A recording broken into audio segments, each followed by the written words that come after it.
Good evening बच्चों। काफ़ी दिनों के बाद फिर से वीडियो लेक्चर पढ़ रहा है। मेरी थोड़ा सा तबीयत ठीक नहीं थी, इस वजह से वीडियो लेक्चर नहीं डाला था। सॉरी उसके लिए। ठीक है, तो आज जो हमने टॉपिक आपको डिस्कस किया था उसी के आगे हम लोग बात करेंगे। ठीक है, 15 जुलाई से आपके स्कूल्स भी ओपन हो जाएंगे, तो जितना टॉपिक्स आपका इधर कंप्लीट हो जाएगा, मेरी कोशिश रहेगी जब स्कूल खुलेगा उससे पहले आपका इनऑर्गेनिक का पोर्शन कंप्लीट हो जाए। ठीक है, तो एक हमारी एक बड़ी बहुत अचीवमेंट होगा कि अगर इनऑर्गेनिक भी खत्म हो जाता है तो स्कूल खुलने पर हमारे पास फिजिकल और ऑर्गेनिक का ही रहेगा कोर्स। इनऑर्गेनिक का आपका पोर्शन कंप्लीट हो जाएगा। अगर इनऑर्गेनिक भी हमारा कंप्लीट हो जाता है तो हम पॉजिटिव फॉर्म में रहेंगे। ठीक है ना। तो बच्चों, जितना हमने डिस्कस किया था उसी के आगे हम बढ़ेंगे। हमारा जो क्वेश्चन चल रहा था स्टेबिलिटी को लेकर के, पिछले वीडियो लेक्चर्स में स्टेबिलिटी को लेकर के हम लोग बात कर रहे थे। आज हम लोग जो बात करेंगे वो ऑर्गेनोमेट्रिक कंपाउंड के ऊपर करेंगे। पहले एक छोटी सी बात हमारी समझ लें कि ऑर्गेनोमेट्रिक कंपाउंड्स के बारे में थोड़ा सा ही इंफॉर्मेशन आपके एनसीईआरटी में दे रखा है, लेकिन इसको हम लोग कॉम्पिटिटिव पॉइंट ऑफ व्यू से इसको पढ़ते हैं और कंपटीशन में यहां से सवाल खूब पूछता है। ठीक है, तो सबसे ज्यादा पहले हेडिंग हम डाल लें, हम क्या डिस्कस करना चाहते हैं।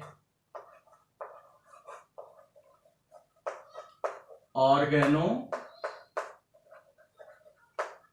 Metallic compound. ठीक है, शॉर्टकट में बेटा इसको ओएमसी करके बोलेंगे, ओएमसी करके बोलेंगे। बच्चों 11 के सिलेबस में जब हम ग्रिग्नॉर्ड एजेंट पढ़ा रहे थे तो आपको मैंने बताया था कि ग्रिग्नॉर्ड एजेंट एक ऑर्गेनोमेटेलिक कंपाउंड होता है। थोड़ा सा मैंने आउटलाइन बताया भी था। उस समय मैंने बोला था कि इसको हम लोग 12th स्टैंडर्ड में कंप्लीट स्टडी करेंगे। ठीक है बेटा, तो अब हम लोग 12th में हैं, इसके बारे में कंप्लीट स्टडी करेंगे। तो सबसे पहले एक स्टेटमेंट लिखा जाए। लिखो कंपाउंड कंटेनिंग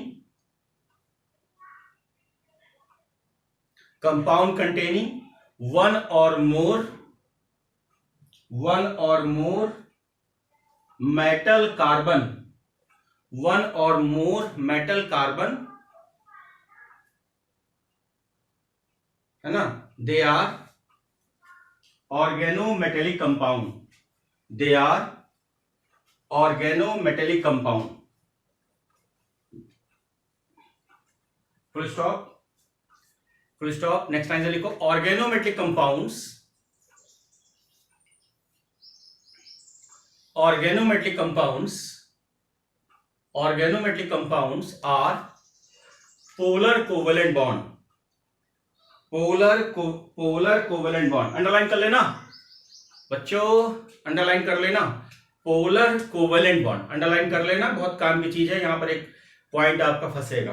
ठीक है, तो अब हम देखो, ये जो हमने स्टेटमेंट लिखवाया है ये आपके बुक्स में लिखा है, आपके एलन वगैरह के जो मॉड्यूल्स वगैरह हैं उसमें भी लिखा हुआ है, और भी कई तरीके के मॉड्यूल्स मार्केट में अवेलेबल है, वो सब में लिखा हुआ है। लेकिन अब हम लोग अगर हम प्रॉब्लम की निगाह से देखें, हम लोग प्रॉब्लम की निगाह से देखें तो थोड़ा सा समझने की जरूरत है।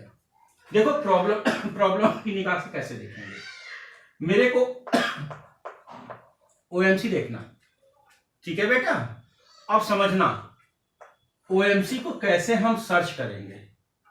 ये हमारा एक कार्बन है, ये क्या है, ये एक कार्बन है, राइट, ये कार्बन है। ठीक है बेटा, अब इस कार्बन से, अगर इस कार्बन से डायरेक्टली क्या लगा हुआ, आर लगा हुआ है, राइट।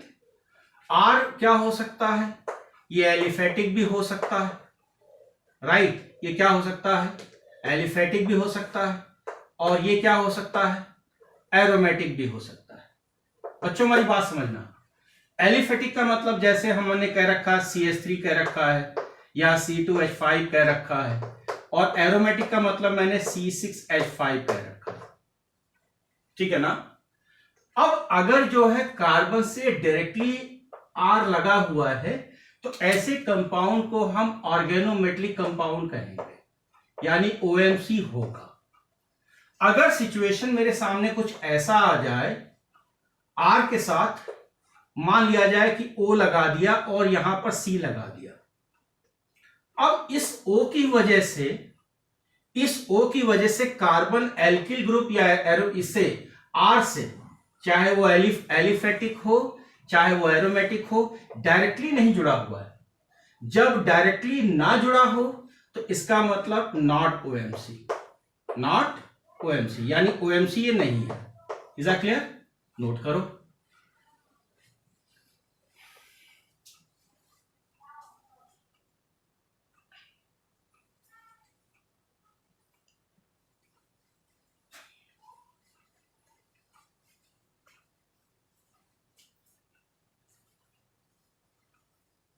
लिखा बच्चों? लिखा? नेक्स्ट लाइन से लिखो। Less electronegative element from carbon, less electronegative element from carbon, comma some metalloids, metalloids के जिसमें मेटल नॉन मेटल दोनों कैरेक्टर हो। मेटेलॉइड्स का मतलब जिसमें मेटल और नॉन मेटल कैरेक्टर दोनों हो, like GE germanium, comma SB, and some non-metals like boron, comma silicon, comma phosphorus, है ना, also forms organometallic compounds, ठीक। अब आपसे जो कंपटीशन में पूछा जाता है बेटा, देखो पहली बात जो मैंने एग्जाम्पल लिया वो कार्बन के साथ लिया, कार्बन के साथ जुड़ा हुआ है। कोई जरूरी नहीं कार्बन के साथ हो, कार्बन के अलावा कुछ नॉन मेटल और कुछ मेटेलॉइड भी आप ले सकते हो, राइट। अब पहला केस हमारे पास क्या है, पहला सिचुएशन ये है कि हमें ये सर्च करना है, जो सबसे ज्यादा क्वेश्चन पूछता है, जो सबसे ज्यादा पूछता है कि हमें यह बताना है कि क्या ये ऑर्गेनोमेटलिक कंपाउंड है या नहीं है। Is that clear? तो मैं एक एक्सरसाइज लिख रहा हूं, आप इसको लिखें। एक एक्सरसाइज लिख रहा हूं, राइट। एक्सरसाइज में मेरे को बताना है OMC और नॉट OMC, मतलब OMC है या OMC नहीं है, राइट। तो सबसे पहले मैंने ले रखा है C2H5Na, C2H5ONa, ये लिया हुआ है, राइट। दूसरा हमने सिचुएशन लिया हुआ है C6H5 और C double bond ONa, right. तीसरा हमने क्या लिया है, B ले रखा है, O के बाद CH3 ले रखा है, इसके बाद O फिर ये CH3 मैंने अभी लिखवाया है कि साहब कार्बन के अलावा और भी हो सकता है, ये ले रखा है, ठीक है। C के बाद अगर मैंने D ले रखा है बच्चों, C के बाद D ले रखा है तो ये CH3 हो गया। C ये हमने लिखा OCH3 और फिर हमने लिखा OCH3, राइट। C इसके बाद D के बाद E में आ जाओ, हमने ले रखा है टाइटेनियम ले रखा है, टाइटेनियम के बाद O और C2H5, फिर O आपका C2H5, फिर आपका O और ये मैंने C2H5, फिर मैंने ले रखा है C2H5, राइट। E के बाद F में आ जाओ बच्चों, E के बाद F में पहले इतना नोट करो,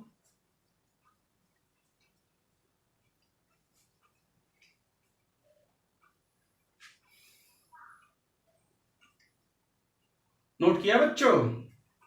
अब इसके बाद देखो Ti है, O हमारा CH3, फिर O हमारा C2H5, फिर O हमारा C6H5 और ये हमारा O हमारा OC2H5, ठीक है। F के बाद G में आ जाओ, हमने ले रखा है C2H5S और ये हमने ले रखा है S के बाद S के बाद Na ले रखा है, लिखा? लिखो जरा इसको। ये आपसे खूब सवाल पूछा जाता है बच्चों।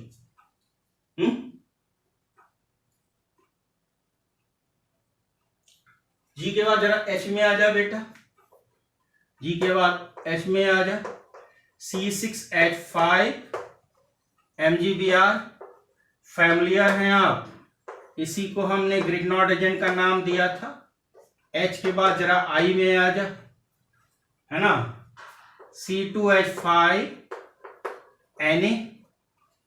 एक और जरा इतना नोट कर पहले फटाफट।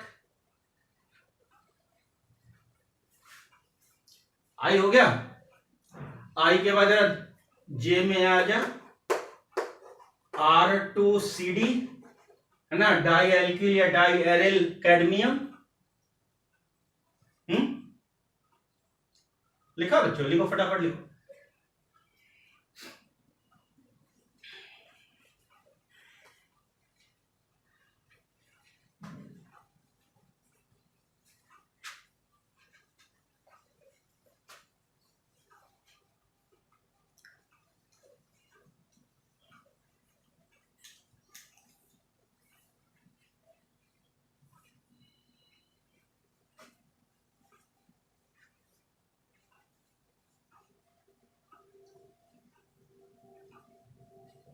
लिखा?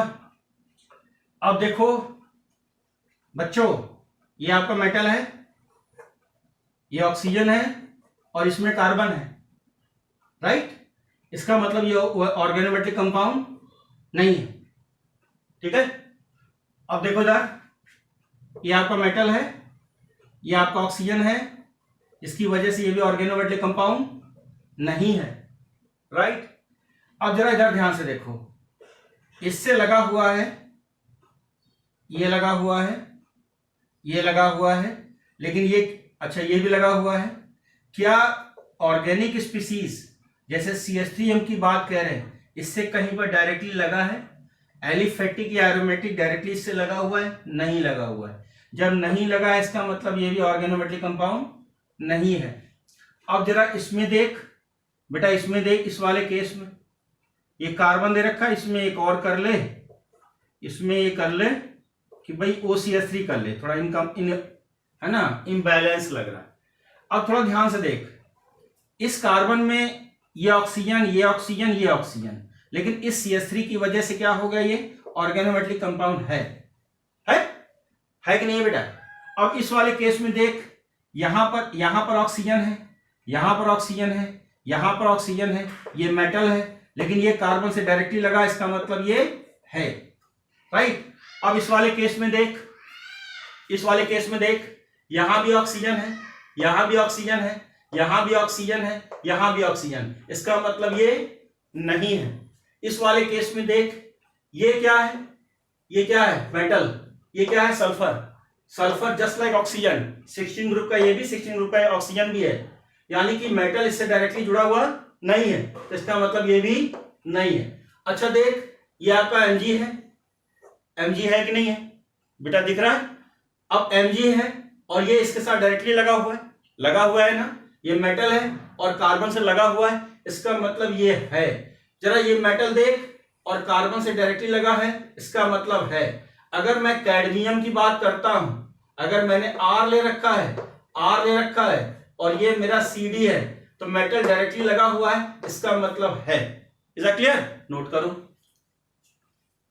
तो एक क्वेश्चन जो हम लोग को खूब पूछा जाता है कि बताओ ये ऑर्गेनोमेट्रिक कंपाउंड है या नहीं है, तो ये आप इस तरीके से प्रॉब्लम को सॉल्व करेंगे, ठीक है ना बच्चों? नोट करो।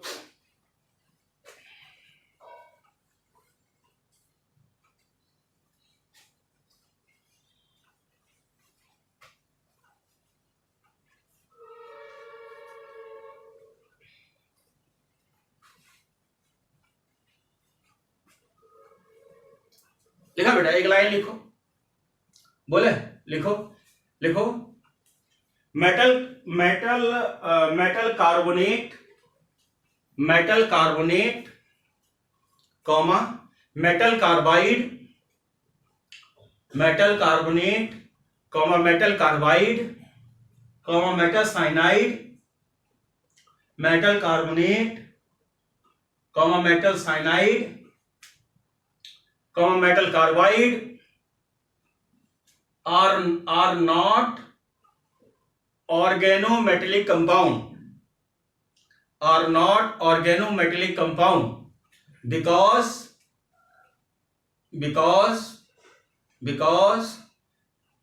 in such compound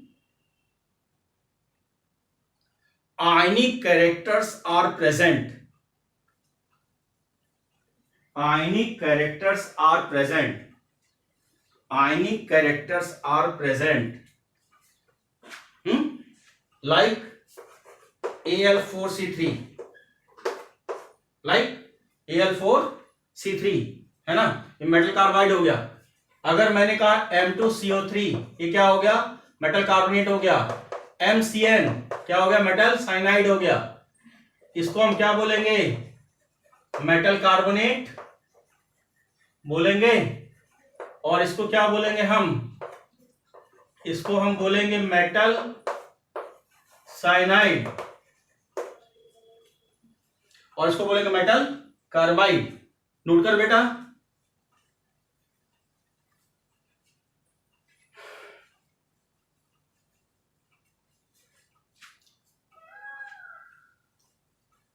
लिखा बच्चों।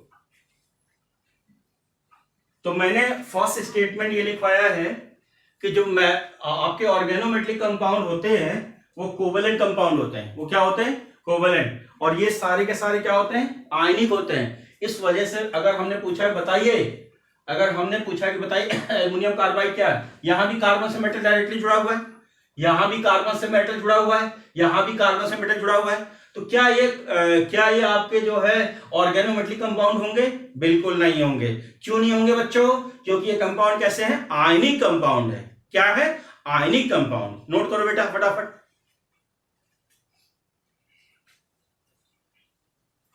लिखा बच्चों, है ना।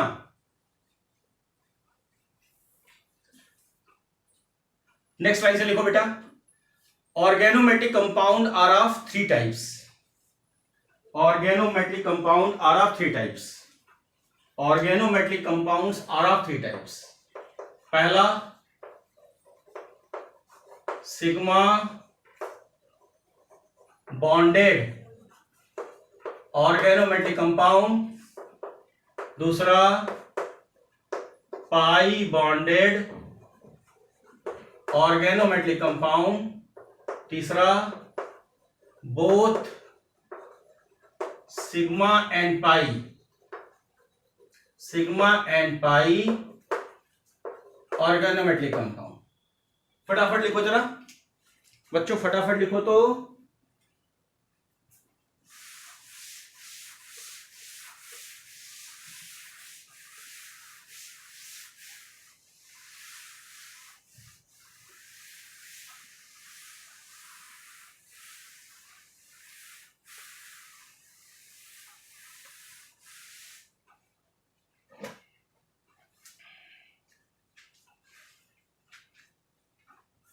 लिखा बच्चों।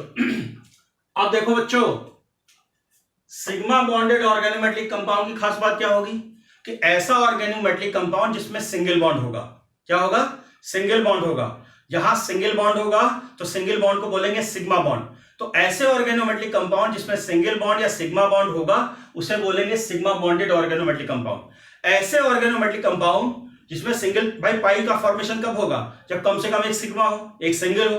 तो ऐसे ऑर्गेनोमेटलिक कंपाउंड जिसमें पाई बॉन्ड का फॉर्मेशन होगा उसे बोलेंगे पाई बॉन्डेड ऑर्गेनोमेटलिक कंपाउंड। राइट। जितने मेटल कार्बोनिल होंगे, जितने मेटल कार्बोनिल होंगे, मेटल कार्बोनिल होंगे, उसमें पाया जाता है सिनर्जिक बॉन्डिंग। मैं पहले भी डिस्कस कर चुका हूं।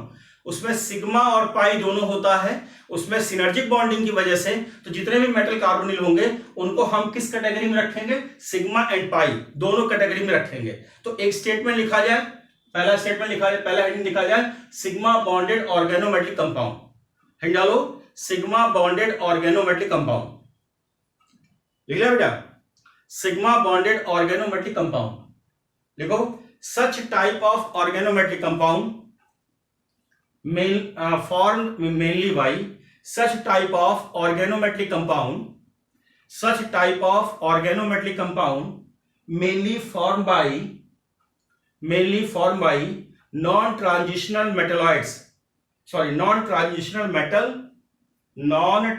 metal as well as metalloids, है ना, as well as metalloids, and they contain sigma और सिंगल बॉन्ड, ठीक है, सिग्मा और सिंगल बॉन्ड, और करके लिख लो single bond present between metal and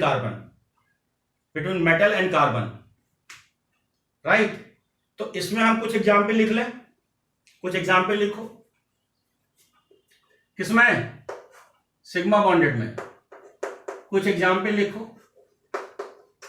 देखो बच्चों, अगर हमने कह दिया RMgX, क्या सिंगल बॉन्ड दिखाई दे रहा है, ग्रिग्नॉर्ड रीजन बोलेंगे। अच्छा, अगर मैंने कहा कि मान लिया RMgMg, इसके बाद R लिया है, तो ये R2Mg, ये भी आपका सिग्मा बॉन्डेड हो गया, है ना। C मैं ले रखा हूं कि मैंने R ले रखा है, CD ले रखा है, फिर R ले रखा है, तो R का मतलब R बराबर हम एलिफेटिक भी ले सकते हैं, क्या ले सकते हैं, एलिफेटिक भी ले सकते हैं, और R बराबर हम क्या ले सकते हैं बच्चों, एरोमेटिक भी ले सकते हैं, नहीं ले सकते, ले सकते हैं बेटा, जरा नोट कर। C के बाद एक और देख, एक हम लेते हैं C2H5 का होल 4Pb, है ना, इसको बोलते हैं बच्चों टेट्रा एथिल लेड, है ना, शॉर्टकट में टेल बोलेंगे, क्या बोलेंगे, टेल बोलेंगे। अगर इसका स्ट्रक्चर ड्रॉ करेगा तो आपको देख इस तरीके से देखने को मिलेगा। ये आपका ये हो गया C2H5, ये हो गया मेरा C2H5, ये हो गया C2H5, ये हो गया मेरा C2H5। क्या C2H5 डायरेक्टली मेटल से जुड़ा है, बिल्कुल जुड़ा है। क्या सिंगल बॉन्ड है, बिल्कुल है। इसका मतलब क्या हो गया, ये सिग्मा बॉन्डेड। नोट कर बच्चों, लिखा,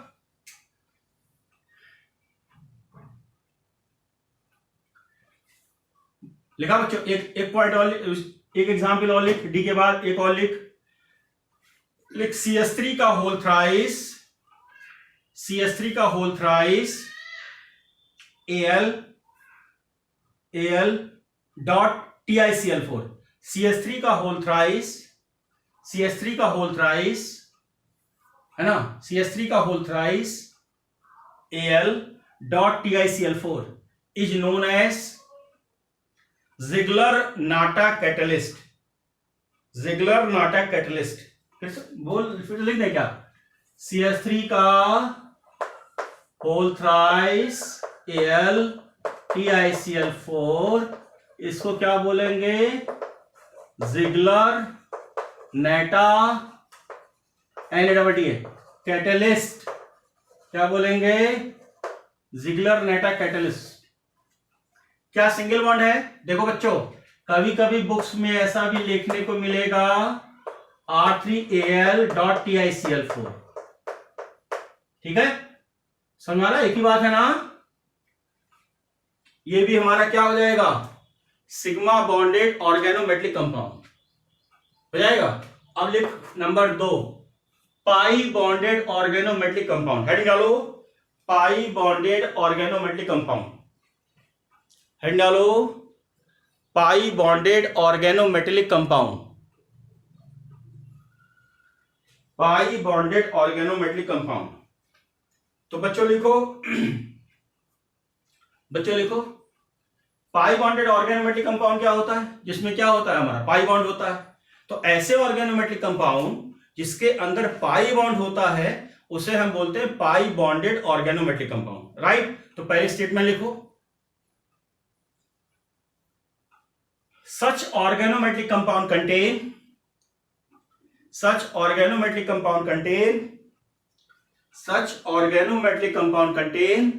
pi bond, है ना, such organometallic compound contain pi bond। Next line से लिखो, some best example of some best example of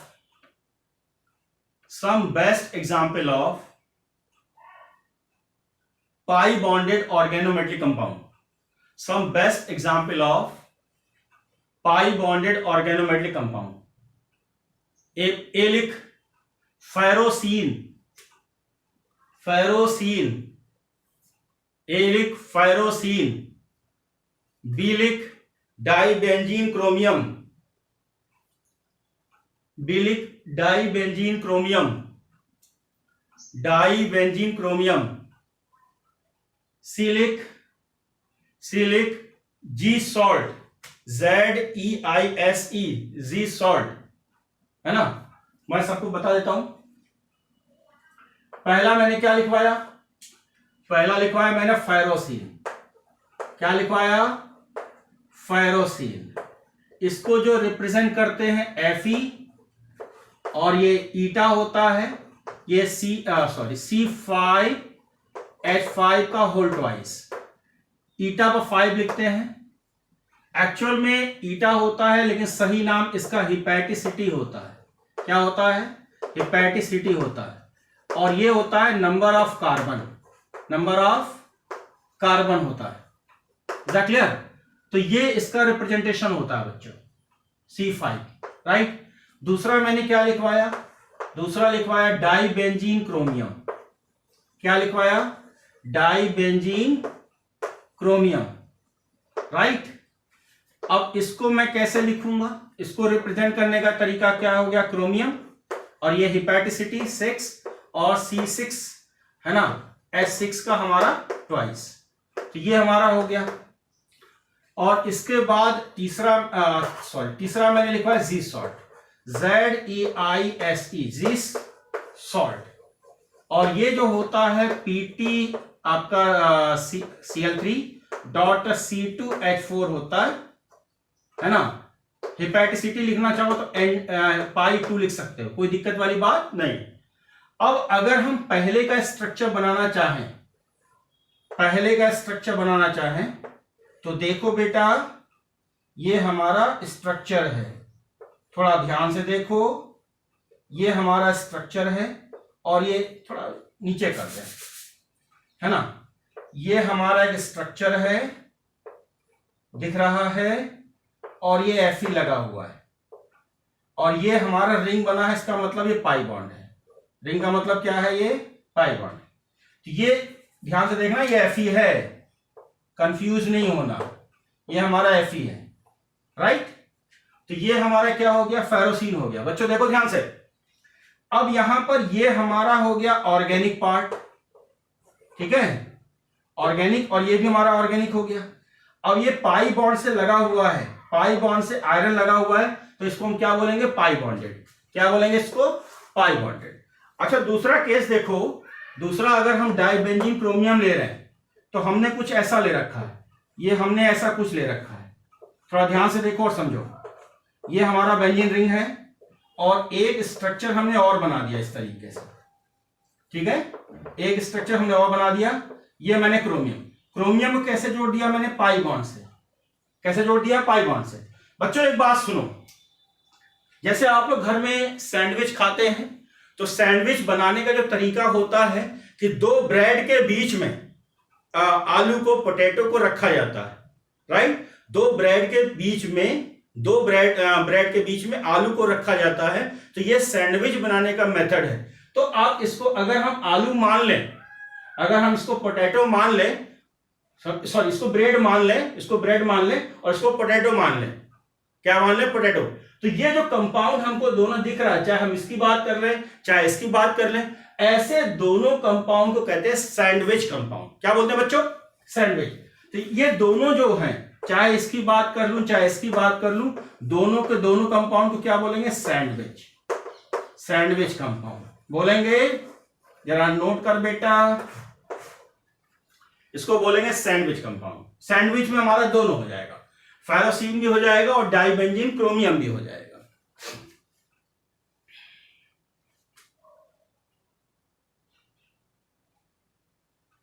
एक और देख, तीसरा वाला देख।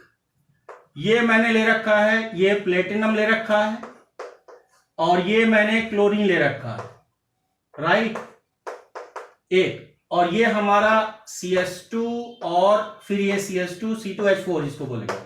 तो पाई बॉन्ड से जुड़ा हुआ है, जुड़ा है, एक बार पाई बॉन्ड से जुड़ा है, ये हमारा कौन सा सॉल्ट हो गया, जी सॉल्ट। क्या हो गया, जी सॉल्ट, दिखाई दे रहा है। अगर मैंने क्वेश्चन में ये कह दिया कि इस प्लेटिनम के ऊपर कौन सा हाइब्रिडाइजेशन है, तो आप क्या बताओगे, DsP2। और आपको मैंने पढ़ाया है कि प्लेटिनम हो, पैलेडियम हो, अगर क्लोरीन का कॉम्बिनेशन दिख रहा है तो वहां पर जो स्ट्रक्चर हमको देखने को मिलेगा स्क्वायर प्लेनर होगा, और स्क्वायर प्लेनर केस में जो हमें हाइब्रिडाइजेशन देखने को मिलेगा वो DsP2 मिलेगा। एनी डाउट, नोट करो।